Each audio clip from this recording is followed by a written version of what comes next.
കേരളത്തിൻ്റെ മാഗ്നാ കാട്ട. കേരളത്തിൻ്റെ മാഗ്നാ കാട്ട എന്നറിയപ്പെടുന്നത് ക്ഷേത്രപ്രവേശന വിളംബരമാണ്.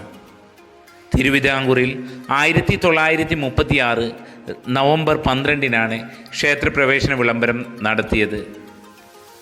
സർ CP രാമസ്വാമി അയ്യരായിരുന്നു അന്നത്തെ തിരുവിതാംകൂർ ദിവാൻ. ആധുനിക കാലത്തെ മഹാത്ഭുതമെന്ന് ഗാന്ധി വിശേഷിപ്പിച്ചത് ഈ ക്ഷേത്രപ്രവേശന വിളംബരത്തെയാണ്. കൊച്ചി രാജ്യത്തെ ക്ഷേത്രപ്രവേശന വിളംബരം 1947 ഡിസംബർ 22-ന് നടന്നു. മദ്രാസിൽ ക്ഷേത്രപ്രവേശന വിളംബരം നടന്നത് 1947 ജൂൺ 12-നായിരുന്നു.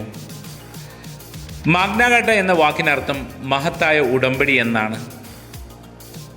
മാഗ്നാ കാട്ട ആദ്യമായി ഒപ്പുവെച്ചത് 1215 ജൂൺ 15-നായിരുന്നു. കിങ് ജോൺ ആയിരുന്നു ഇതിൽ ഒപ്പുവെച്ചിരുന്നത്. ഇന്ത്യയിലെ ഇംഗ്ലീഷ് വിദ്യാഭ്യാസത്തിൻ്റെ മാഗ്നാ കാട്ട എന്നറിയപ്പെടുന്നത് 1854 വുഡ്സ് ഡിസ്പാച്ച് ആയിരുന്നു. തിരുവിതാംകൂറിലെ കർഷകരുടെ മാഗ്നാ കാട്ട 1864 പണ്ടാരപ്പാട്ട് വിളംബരം ആണ്. കേരളത്തിലെ കർഷക തൊഴിലാളികളുടെ മാഗ്നാ കാട്ടയായി അറിയപ്പെടുന്നത് 1974 agricultural workers act. Thank you.